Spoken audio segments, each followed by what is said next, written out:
Bagong scooter ni Fecon Motors, 78,000 pesos lang. Nilaunch na ng FKM or Fecon Motors Philippines ang bago nilang compact scooter, ang Fecon Ranger 150. SRP po nito ay nasa 78,000 pesos, down payment of 24,356 and 36 months of 2,734. As per Fecon Motors, meron po itong freebies na free SEC helmet, free SEC top box, free motor oil, and free 3 years LTO registration. And available na with 2 color options, matte desert brown and glossy army green. Nagulat na lang tayo at biglang nag-launch si Fecon Motors pero di natin inaasahan na magiging kamukha siya ni Kymco $150. Isa sa mga mabentang compact scooter pero again, madalas sa mga motor review natin kahit may kaparehas silang itsura na motor, meron pa rin itong sole identity as Fecon Ranger 150. Kung ikukumpara si Fecon Ranger 150 kay Kymco $150, magkahawig talaga pero kung titingnan mabuti yung headlight, oval type kay $150 pero round shape naman kay Ranger 150. Kung si $150 ay compact scooter, itong si Ranger 150 ay rugged scooter, multi-purpose scooter, pwede gamitin kahit saan. Nakita ko sa kanya merong wind visor na dagdag design sa scooter. Yung handlebar nito ay may handle guard para protection natin sa ating mga kamay at sa ilalim nito makikita nyo merong bracket para sa mga half face helmet. Headlight po nito naka-LED with DRL or daily running light. At meron itong projector lamps. Hiwalay din po ang mga turn signals nito nasa ibabaw ng headlight. Maganda ang design nito, naka-rectangular shape, agaw pansin yung design niya. Yung design ng kaha sa gilid, kakaiba ang design. Si Ranger 150 lang po meron ito. Suspension po nito sa harap, naka-telescopic fork, bagay na bagay sa mga rugged na ruta. At meron po itong suspension guard sa ilalim at malakas din ang stopping power nito dahil naka-disc brake with dual piston caliper at ang gulong nito ay may sukat na 120 by 70 by 12 with aluminum 6-spoke wheels and tubeless dual sports tires. Sa bandang manibela naman, naka-naked handlebar, same with Kymco $150 at naka-upright seating position na rin po ito for better driving experience. Yung handle grip, ang ganda ng design, mukhang makapit at hindi madulas. Yung mga handle switches, standard lang po sa isang scooter. Sa bandang kaliwa, rear brake lever, high and low button, turn signals at busina. Sa kanan naman, front brake lever, kill switch, headlight, and push start. Meron itong LCD panel display, maliwanag, colored, at lahat ng kailangang informations andyan na rin po. Sa middle portion nito, makikita na naka-standard key system po siya. Katabi din nito yung charging port para easy access sa pag-charge ng mga gadgets. Meron din itong retractable hook para sa sabitan ng unlocks. At sa kabilang portion naman, meron din itong canister holder para sa lagayan ng inyong mga inumin. Sa bandang upuan, naka-semi camelback seat at naka-double stitch yung portion ng OBR. Sa ilalim ng upuan, mayroong compartment, additional space para sa mga bitbit nyo, lagay ng documents, gloves, at raincoat. May bracket na rin para sa box at sa nakita ko, matibay naman siya, bakal at maganda ang painting job nito. At pansin ko, meron itong gulay board na napakaluwag. Pwede sa mga pinamalengke at pwede din lagyan ng mga package at bag. Gas tank po nito nasa 7 liters na swak sa mga long ride at may fuel consumption of approximately 40 to 45 kilometers per liter. Pagdating sa taillight, naka-LED po lahat yan, malinaw, kitang-kita sa likod. Hiwalay din ang signal light with rectangular shape na kakaiba sa ibang mga scooter. Suspension po nito sa likod, naka-dual coil suspension, kaya asahan nyo na balance at bagay ito sa mga rugged na ruta. Yung exhaust pipe, sporty tignan, tama lang ang sukat at meron pang heat guard for safety purposes. Braking system po nito sa likod, naka-disc brake with single piston caliper at may gulong na 130 by 70 by 12 with aluminum 6-spoke wheels and tubeless dual sports tires. At meron din siyang tire hugger para hindi masyado mabasa si OBR. Based sa specs ng Fecon Motors, ito po ay isang 150cc, 4-stroke, single cylinder, single overhead cam, 2 valves, air-cooled and fuel-injected. Meron itong 11.5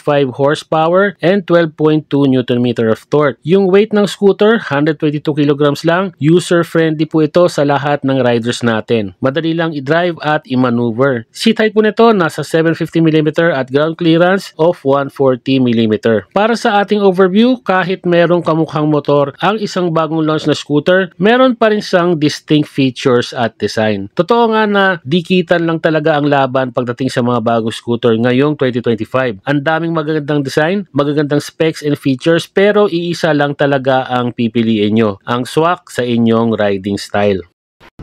Para sa mga updates ng ating motor review, please follow us on our Facebook page, Facebook Reels, YouTube Shorts, and YouTube channel, BaseBoys.ph. Please like and share ang ating mga motor reviews para mabigyan natin ng detalyado at kumpletong information ang ating mga moto viewers para makapili sila ng kanilang dream bike. Maraming salamat po sa inyong pagtangkilik at pagsuporta. Ride safe, Rat Nation!